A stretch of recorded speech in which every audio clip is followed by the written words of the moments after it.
शुभ प्रातः बच्चों, मैं मिस चंपा बिस्ट नवज्योति ग्लोबल स्कूल से आज आपको एनसीईआरटी की कक्षा 8 की हिंदी पुस्तक बसंत भाग 3 के तीसरे पाठ लाख की चूड़ियाँ पढ़ाने जा रही हूँ।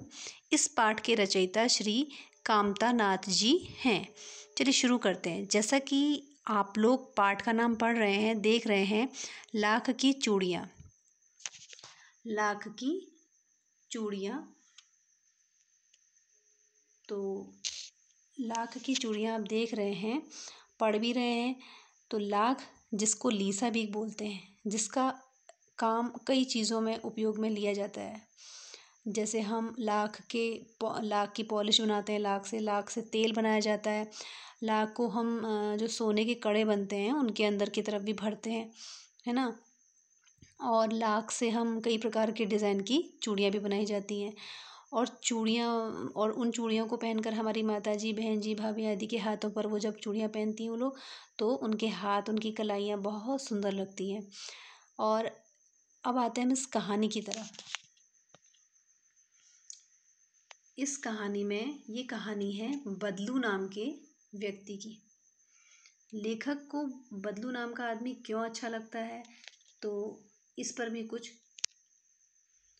बदलू उसको अच्छा लगता है, क्यों अच्छा लगता है, ये सब चीज़ें हम इस कहानी में पढ़ेंगे।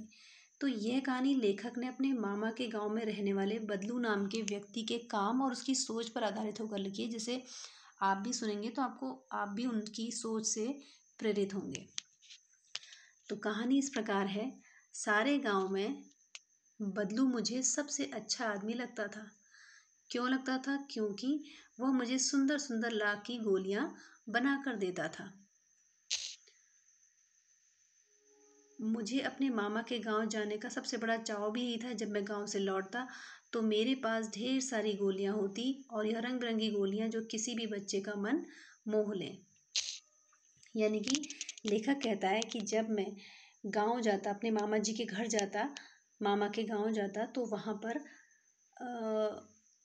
एक बदलू नाम का आदमी था जो लाख की चूड़ियाँ बनाने का काम करता था। और इसीलिए मुझे वो आदमी बहुत पसंद था, क्योंकि जब वो लाख की चूड़ियाँ बनाता था और जब मैं उसके पास जाके बैठता था तो वो मुझे लाख की छोटी छोटी गोलियाँ बना के और उनको कलर करके, उनमें रंग भर के मुझे सुंदर सुंदर रंगों की गोलियाँ बना के देता था, जो मुझे बहुत अच्छी लगती थी। इसीलिए जब भी मैं उनके गाँव जाता तो लौटते समय मेरे पास क्या होती, ढेर सारी लाख की रंग बिरंगी छोटी गोलियाँ, जो उस समय छोटे बच्चों का मन, सभी का मन मोह लेती थी, यानी कि अच्छी लगती थी ना, क्योंकि उनके रंग कैसे होते थे, बहुत गहरे रंग होते थे। वैसे तो मेरे मामा के गांव का होने के कारण मुझे बदलू को बदलू मामा न कहकर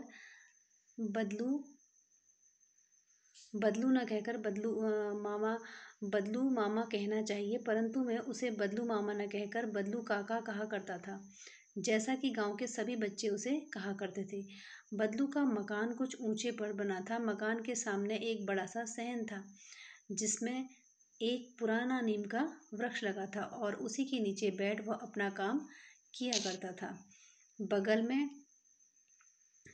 में भट्टी दहकती रहती, जिसमें वह लोहा पिघलाकर जिसमें वह एक लाख पिघलाया करता। सामने एक लकड़ी चौखट पर पड़ी रहती। देखिए वो क्या कह रहा है। वैसे तो मैं अपने मामा के गांव जाता था, तो इस कारण वो, इस नाते बदलू भी मेरा क्या हो गया, मामा हो गया था, तो मुझे उन्हें मामा कहना चाहिए, परंतु मैं उन्हें बदलू मामा न कहकर बदलू काका कहा करता था। क्यों? क्योंकि गांव के सभी बच्चे उनको बदलू काका कहते थे, इसलिए मैं भी उनको बदलू काका ही कहता था। और बदलू काका का मकान जो था बहुत ऊंचे पर बना हुआ था, ऊंचाई पर था थोड़ा, और मकान के सामने एक सहन था, मतलब एक चबूतरा सा था, और उसी पर एक पुराना नीम का पेड़ लगा था, और उसी के नीचे बैठकर वो अपना काम किया करते थे। और काम करने के लिए, आपको पता है, लाख की चूड़ी बनाने के लिए भट्टी की ज़रूरत होती है। भट्टी यानी कि जैसे चूल्हा जैसा जलता रहता है, और उसमें लकड़ियाँ लगी रहती है और आग चलती रहती है ना, तो उसे बोलते हैं भट्टी। तो उन्हीं के बगल में वहाँ पर भट्टी भी दहकती रहती थी। दहकना मतलब जलते रहना, जिसमें वह लाख को पिघलाते थे। लाख हल्का सा सख्त खींचने वाली टाइप की चीज़ होती है ना, आपने देखा होगा, पेड़ से निकलता है लाख, तो खिंचाव जैसा हो जाता है उसमें, तो उसको पिघलाना पड़ता है। तो वो पिघलता कब है, जब हम उसको गर्म भट्टी में रखेंगे तब वो पिघलता है। किसी बर्तन में रख दिया जाता था और उसमें वो पिघल जाता था, पानी जैसा हो जाता था। सामने एक लकड़ी की चौखट पड़ी रहती थी, जिस पर लाख के मुलायम होने पर वह उसे सलाख के समान पतला करके चूड़ी का आकार देता था। और आसपास में 4-6 विभिन्न आकार की बेलनुमा मुगरियाँ रखी रहती, जो आगे से कुछ पतली और पीछे से मोटी होती। अब वो क्या कह रहा है कि बगल में भट्टी होती है उसके सामने, और सामने एक लकड़ी की चौखट भी पड़ी रहती थी, जिस पर वह उनको रख दिया करता था। लाख के मुलायम होने पर वह उस सलाख के समान उसे पतला करता था और चूड़ी का गोल गोल आकार देता था। ठीक है, जैसा कि आप चित्र में भी देख रहे हैं।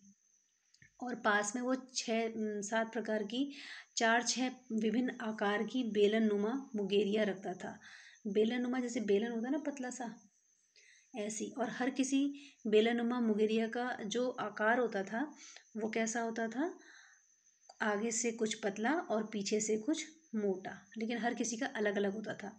लाख की चूड़ियों का आकार देकर वह उन्हें मुगेरियों पर चढ़ाकर गोल और चिकना बनाता था। पहले वह चूड़ियों का गोल गोल आकार देता था, उसके बाद जो मोटी पतली जैसी भी मुगेरियाँ होती थी उनमें अलग अलग सही आकार के अनुसार से उनमें उन चूड़ियों को डाल देता था, जिससे उनका आकार पक्का हो जाए। और फिर वो उन मुगेरियों पर चढ़ाकर उनको गोल करने की कोशिश करता, उनको चिकना करने की कोशिश करता। चिकना यानी कि बिल्कुल मुलायम, और तब वो मतलब जैसे लगे तो हाथ में खुरदरापन ना लगे लाख को छूने में, ऐसा चिकना। ठीक है, और तब वह एक एक कर पूरे हाथ की चूड़ियाँ बना चुकने के पश्चात वह उन पर रंग करता था। और उसके पश्चात जब पूरी चूड़ियाँ बन जाती थी तो फिर वह उनमें बाद में रंग करता था।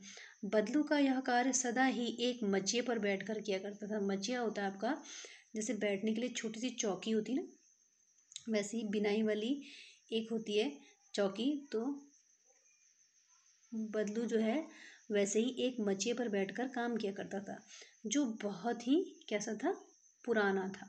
मतलब काफ़ी समय से उसमें बैठता होगा, तो लेखक ने भी काफ़ी समय से उसको देखा होगा उसमें बैठे हुए, तभी उसने कहा कि वो कैसा था, मचिया पुराना था। बगल में उसका एक हुक्का रहता था, हुक्का रखा हुआ रहता था। हुक्का जानते हैं आप लोग? हुक्का जैसे कि जिसमें हम तंबाकू डाल के रखते हैं, और कभी कभी उसमें हम फूंक मारते हैं तो वो गुड़ गुड़ करता है, आवाज़ आती है और फिर धुआं निकलता है उसमें से, मुंह से भी धुआं निकलता है, जैसे बीड़ी सिगरेट होता है ना, वैसा ही। तो वैसे ही बगल में वो एक हुक्का भी रखता था, जिसे वह बीच बीच में क्या करता था, पीता था। गांव में मेरा दोपहर का समय अधिकतर बदलू के पास बीतता। वह मुझे लल्ला कहता और मेरे पहुंचते ही मेरे लिए तुरंत एक मचिया मंगा देता। चूँकि बच्चा छोटा था और उसे बदलू काका के साथ बैठ के गोलियां बनाते, चूड़ियाँ बनाते हुए देखना अच्छा लगता था, इसलिए जैसे ही बदलू देखता था कि बच्चा आ गया है तो वो बच्चे को क्या बोलता था, लल्ला लल्ला कहता था। और लल्ला मतलब लाल यानी कि बेटा। और जैसे ही मैं वहाँ पहुँचता था तुरंत मेरे लिए मचिया यानी कि वही छोटी सी बैठने की एक मंगा देता था मचिया, और मैं उस मचिया पर बैठे घंटों तक उसे चूड़ियाँ बनाते हुए देखता रहता था। लगभग 4-6 रोज़ चूड़ियाँ बनाता गया। लगभग रोज़ ही वह 4-6 जोड़े चूड़ियाँ बनाता। पूरा जोड़ा बना लेने पर वह उसे बेलन पर चढ़ाकर कुछ क्षण चुपचाप देखता रहता, माना वह बेलन न होकर किसी नववधू की कलाइयाँ हो। मतलब जब वो अपना काम पूरा कर लेता चूड़ियाँ बनाने का एक दिन का, तो उन चूड़ियों को वो फिर क्या करता, बेलन पे चढ़ा के देखता, और ऐसा देखता जैसे कि कोई किसी नई जो वधू है यानी कि दुल्हन है उसकी कलाई हो, इस तरह से उनको निहारता रहता। मतलब कि कितनी सुंदर लगेंगी ये चूड़ियाँ उसके हाथ पे, जो भी इसको पहनेगा। बदलू क्या था, मनिहार था। मनिहार मतलब चूड़ी बनाने वाला, वो उसका एक पेशा था, उसका एक मतलब पुश्तैनी काम था। पुश्तैनी काम मतलब पैतृक पेशा, चूड़ियाँ बनाना उसका पैतृक पेशा था। पैतृक मतलब जो पितरों से चला रहा है, यानी कि जो उनके पापा, उनके दादा, उनके परदादा लोग सब ने यही काम किया ना, तो उसको बोलते हैं पैतृक पेशा। जो काम हमारे ऊपर से बड़े सब करते आ रहे हैं और नीचे तक फिर बच्चे भी उसी काम को लेते हैं, तो उसको बोलते हैं पैतृक पेशा। तो बदलू का भी काम जो था कैसा था, पैतृक पेशा था, यानी कि उनके पापा, उनके दादा, उनके परदादा सभी ने इस काम को किया था, चूड़ी बनाने का काम। इसलिए बदलू क्या था, एक मनीहार था। और वास्तव में वह बहुत ही सुंदर चूड़ियाँ बनाता था।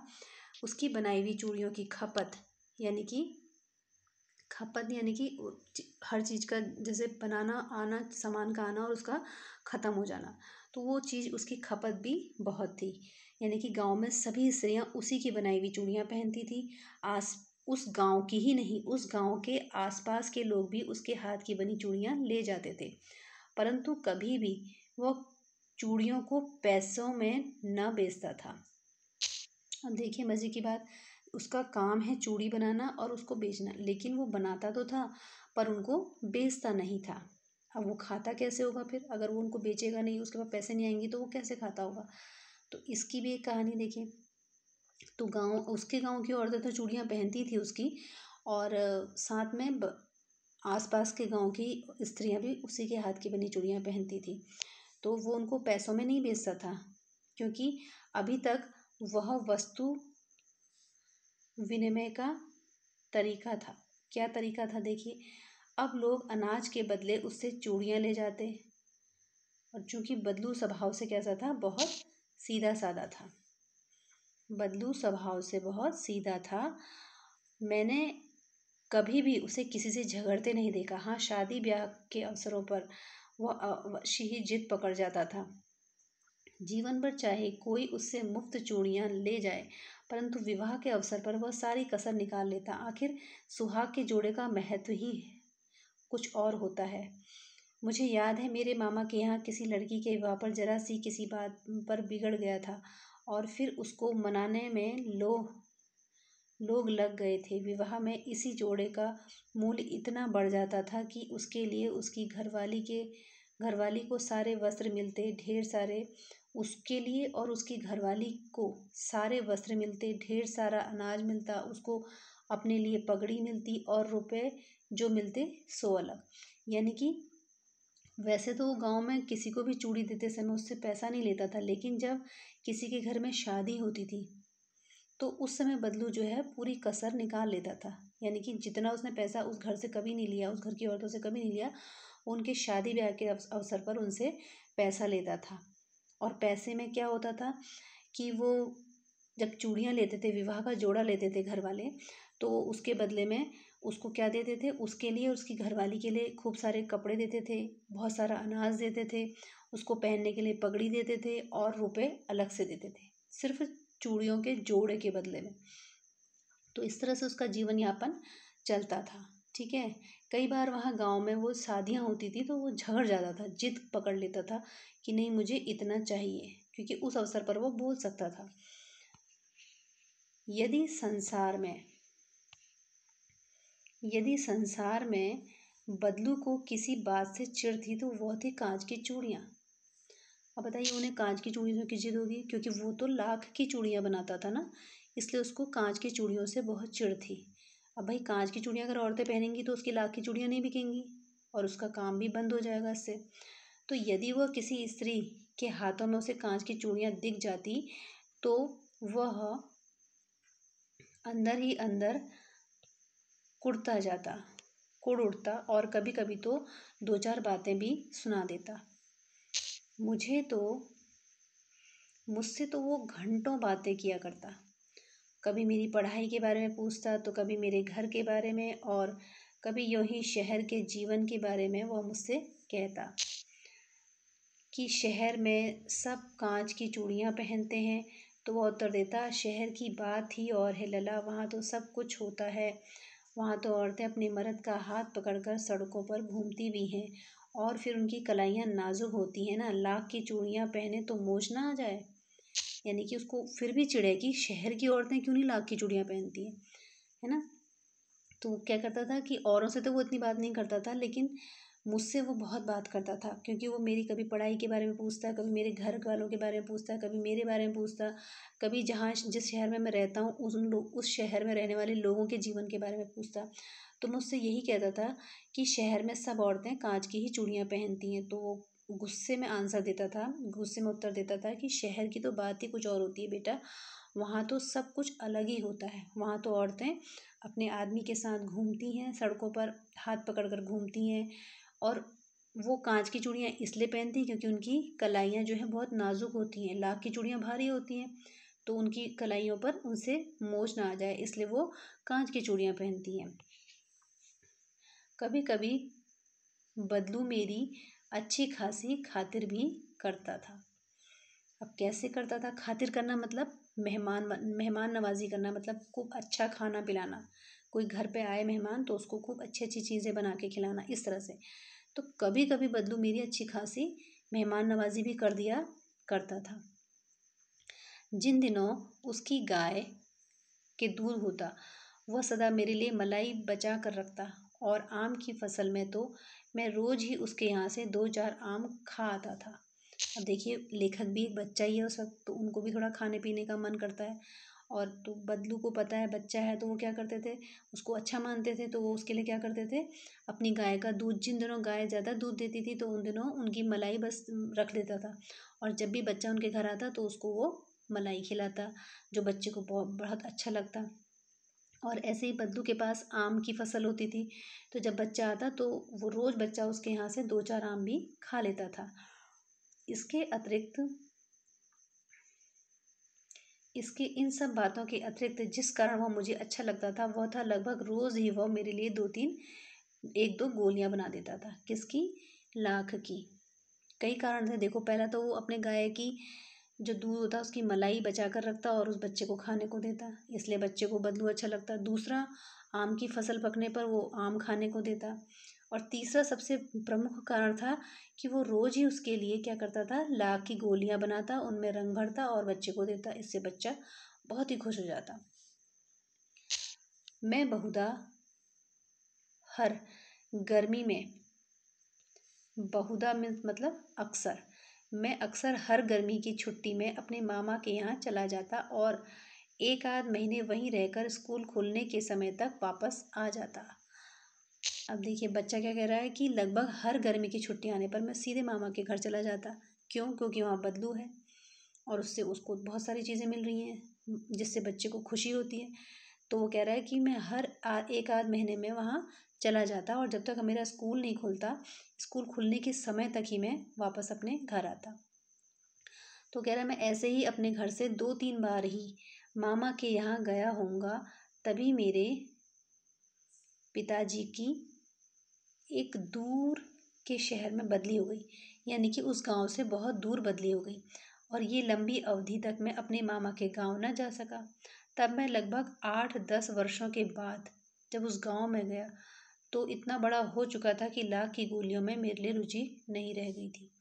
अब देखिए, 2-3 बार वो अपने मामा के गांव गया, उसे बदलू का व्यवहार, उसका काम बहुत अच्छा लगा, है ना। और उसके व्यवहार की वजह से उसको वहाँ बार बार जाना भी अच्छा लगा, उसकी खातिरदारी उसे अच्छी लगी।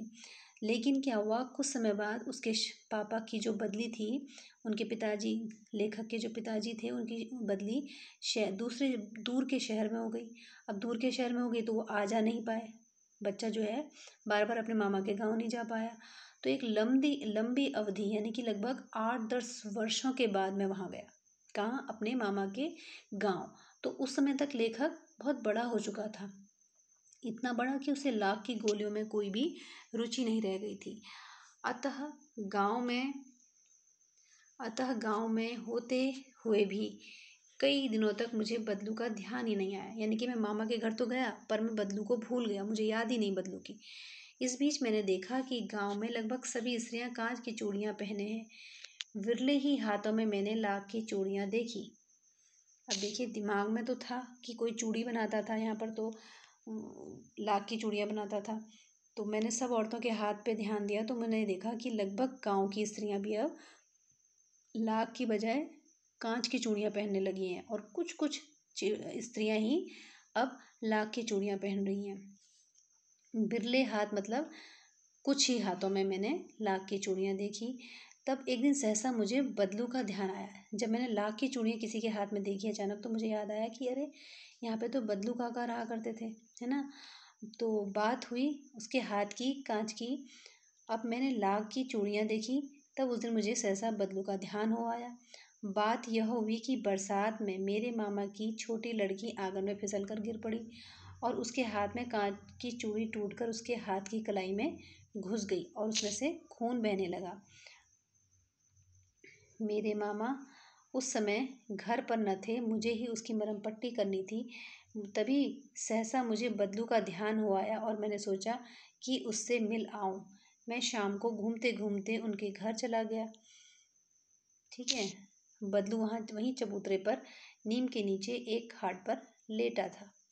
अब देखिए, जब उसने कुछ ही औरतों के हाथ में लाख की चूड़ी देखी, तो उन्हें अचानक लेखक को याद आया कि यहाँ पर तो बदलू काका रहा करते थे जो लाख की चूड़ियाँ बनाते थे, है ना। तो उसने सोचा क्यों ना मैं उनसे मिलाऊं। लेकिन क्या हुआ, अचानक से जो लेखक है उसके मामा की छोटी बेटी आंगन में फिसल गई। आंगन में फिसली तो उसके हाथ में जो कांच की चूड़ियाँ थी वो टूट गई और चूड़ी टूट के उसके हाथ में फंस गई। तो लेखक को उसकी क्या करनी पड़ी, हाथ में पट्टी बांधनी पड़ी, है ना, क्योंकि खून निकल रहा था। तो खून बंद करने के लिए दवाई लगा के पट्टी करनी पड़ी। और पट्टी करने के बाद उसने सोचा चलो अब मैं बदलू काका से मिलकर आता हूँ। तो वो गाँव घूमने लगा और घूमते घूमते बदलू काका के घर पहुँच गया। और वहीं पर बदलू काका अपने गाँव घर के बाहर जो चबूतरा था, नीम के पेड़ के नीचे एक खाट पर लेटे हुए थे। तो जाते ही मैंने क्या कहा, नमस्ते बदलू काका। मैंने क्या कहा, नमस्ते बदलू काका, यानी कि लेखक ने। नमस्ते भैया, उसने मेरी नमस्ते का उत्तर दिया और उठकर खाट पर बैठ गया। अब जैसे ही कोई हमें नमस्ते करता है, हम लेटे होते हैं तो तुरंत हम खड़े हो जाते हैं ना, क्योंकि वो हमारा क्या है, मेहमान है। तो ऐसे ही बदलू ने भी तुरंत बिस्तर अपने खाट से उठा और नमस्ते का उत्तर दिया, बोले नमस्ते भैया। परंतु अब देखिए बात क्या रही, बदलू ने क्या कहा, परंतु उसने पहचाना नहीं और देर तक उसकी ओर निहारता रहा। निहारना यानी कि देखते रहना, एक टक लगातार देखते रहना। अब पहचानेगा नहीं आदमी तो क्या होगा, देखेगा ही ना, कि याद करने की कोशिश करेगा ना दिमाग में कि कौन है ये आदमी। मैं हूँ जनार्दन काका, मैं हूँ जनार्दन काका, आपके पास से गोलियां बनवा कर ले जाता था। मैंने अपना परिचय दिया। बदलू फिर भी चुप रहा, मानो वह अपनी स्मृति पटल पर अतीत के चित्र उतार रहा हो। तब वह एकदम से बोल पड़ा, आओ आओ लल्ला बैठो, बहुत दिन बाद गांव आए। तो देखिए, जैसे ही नमस्ते हुई, वो खड़ा होकर के उसने भी, बदलू काका ने भी नमस्ते करी।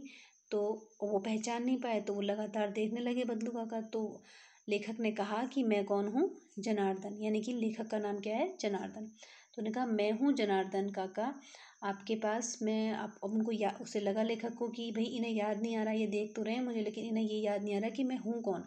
तो अब अपना परिचय उन्होंने और पक्का करने के लिए, उनको याद दिलाने के लिए क्या बोला कि मैं आपके पास से लाख की गोलियां बनवा कर ले जाता था। तो जैसे ही उन्होंने बोला कि लाख की गोलियां बनवा कर ले जाता था, बदलू फिर भी चुप रहा। अब लेखक को लगा कि हाँ, इतना कहने के बाद ये ज़रूर अपने दिमाग पर जोर डाल रहे हैं कि इन्हें याद आ रहा है, याद करने की कोशिश कर रहे हैं। तो जब उन्होंने, लेखक ने ऐसा कहा कि मैं गोलियां बनवा के ले जाता था, तो उसके थोड़ी देर बाद वो एकदम से बोल पड़े कि आओ लल्ला बैठो, आप तो बहुत दिन बाद हमारे गांव आए हो। हाँ, इधर आना नहीं हो सका। काका, मैंने चारपाई पे बैठते हुए उत्तर दिया लेखक ने। जैसे ही लेखक को लगा कि अरे इन्हें याद आ गया है कि मैं कौन हूँ, तो तुरंत उन्हें लेखक से क्या कहा काका ने कि लल्ला बैठो, बहुत दिन बाद गांव आए। तो लेखक ने कहा हाँ काका, मैं इधर नहीं आ सका और मैं चारपाई पर बैठते हुए यह सब उत्तर दिया।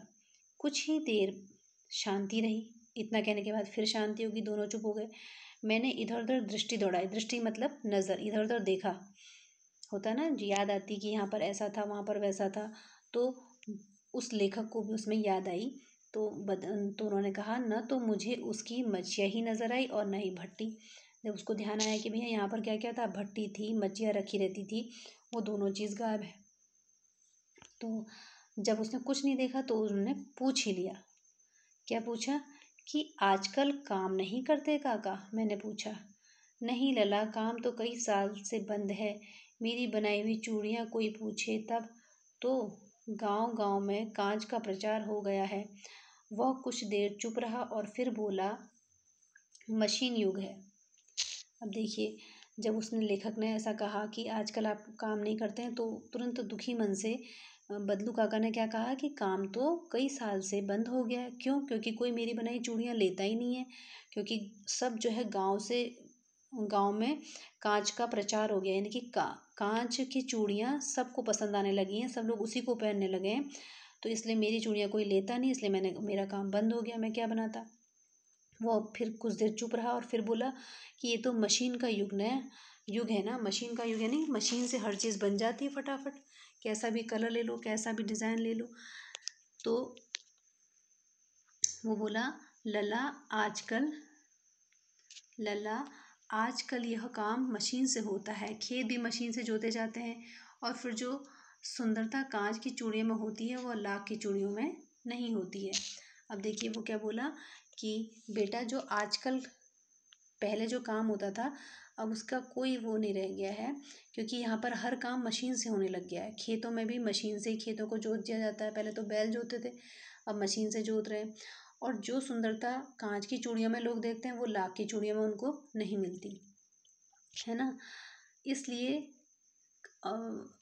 परंतु लेकिन कांच बड़ा खतरनाक होता है, बड़ी जल्दी टूट जाता है, मैंने कहा।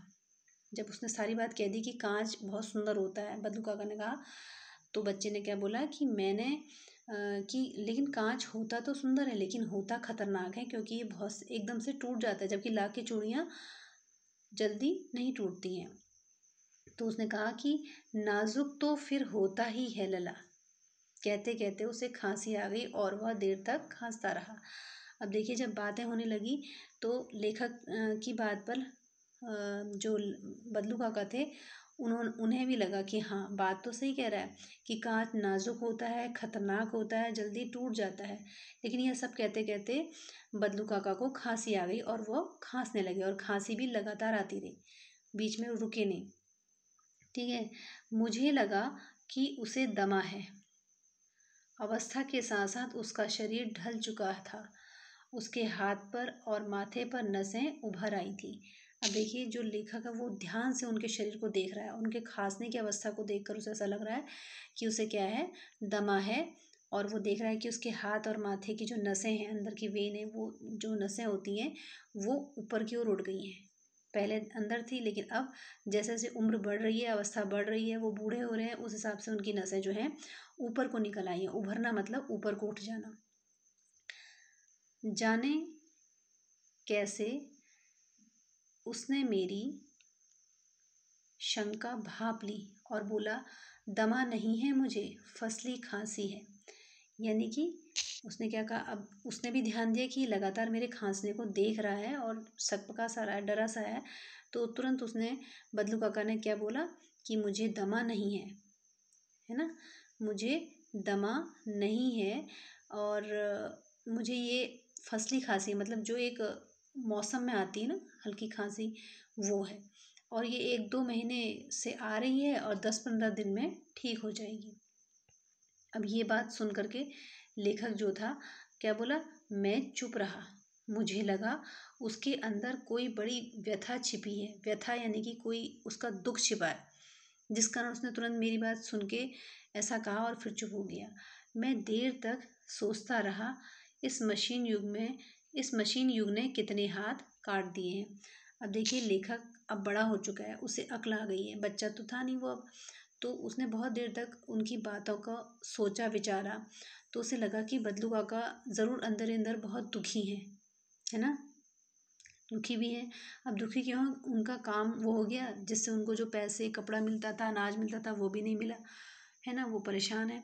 तो बहुत देर तक सोचने के बाद उसने मन ही मन क्या सोचा, बच्चे ने, जो बड़ा हो चुका है, उसने सोचा कि ये जो युग है वो मशीन का ही युग है। लेकिन इस मशीन ने कितनों के हाथ काट दिए। हाथ काटने का मतलब नहीं कि हाथ पकड़ के काट दिया, मतलब है कि कितनों के काम छीन लिए। अब काम छीन लिए तो उनको पैसा ही नहीं मिलेगा, वो और गरीब हो जाएंगे। फिर कुछ देर शांति रही जो मुझे अच्छी नहीं लगी। अब दोनों चुप हो गए ना, बात बिल्कुल ही ख़त्म हो गई। हल्का फुल्का दुख उन्होंने भी व्यक्त कर दिया। कुछ आभास लेखक को भी हो गया कि हाँ ये दुखी बहुत है। तो लेखक को लगा कि हाँ वाकई में मशीनों ने क्या करा है, बहुत लोगों को बेरोज़गार कर दिया है, बहुत लोगों के हाथों से काम छीन लिया है।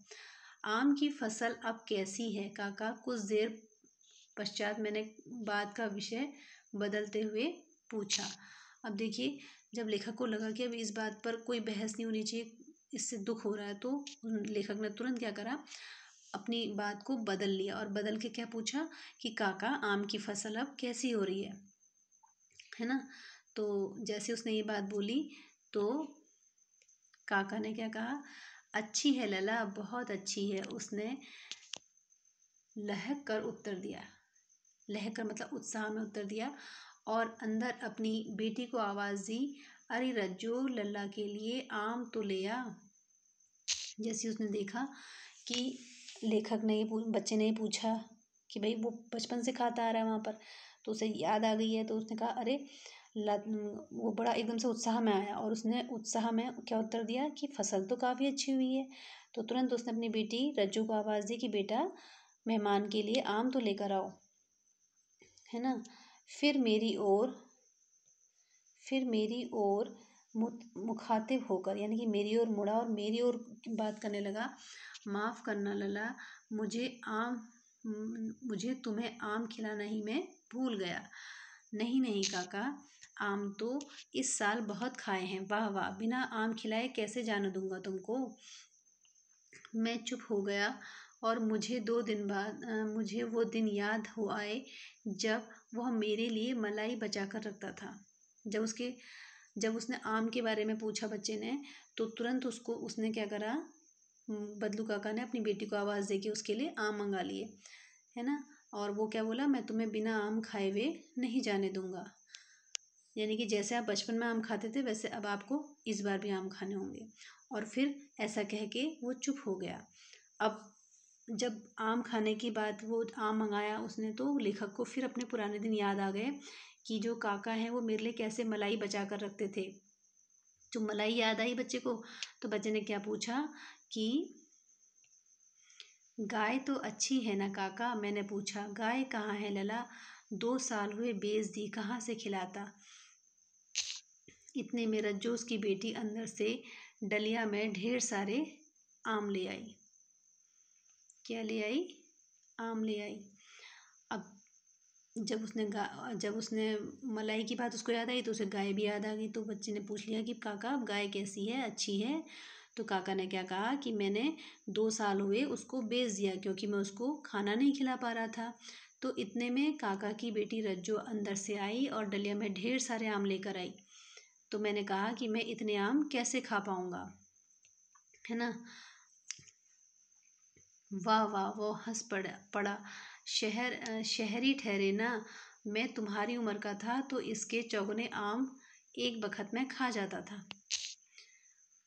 अब जब उसने कहा कि मैं इतने आम नहीं खा पाऊँगा, तो वो बद्दू काका हंसने लगे और बोले, तुम्हारी जब मैं उम्र का था तो मैं एक बखत यानी कि एक समय में इसके 4 गुना आम खा जाता था। यानी कि ये तो एक टोकरी, मैं 4 टोकरी खा जाता था।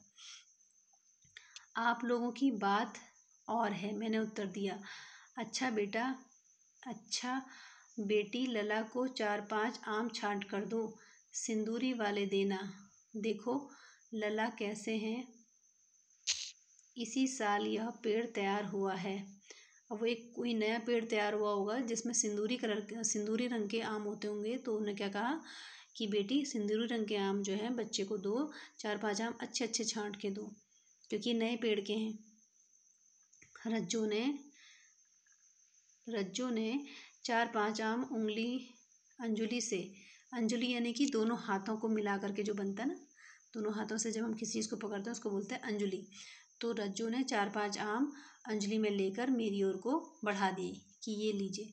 आम लेने के लिए मैंने हाथ बढ़ाया तो मेरी निगाह उसके एक क्षण के लिए उसके हाथों पर ठिठक गई मतलब उसकी मैंने हाथों में कुछ देखा, चूड़ियाँ देखी, उनको देखकर मेरी नज़र वहीं पर ठिठक गई यानी कि रुक गई।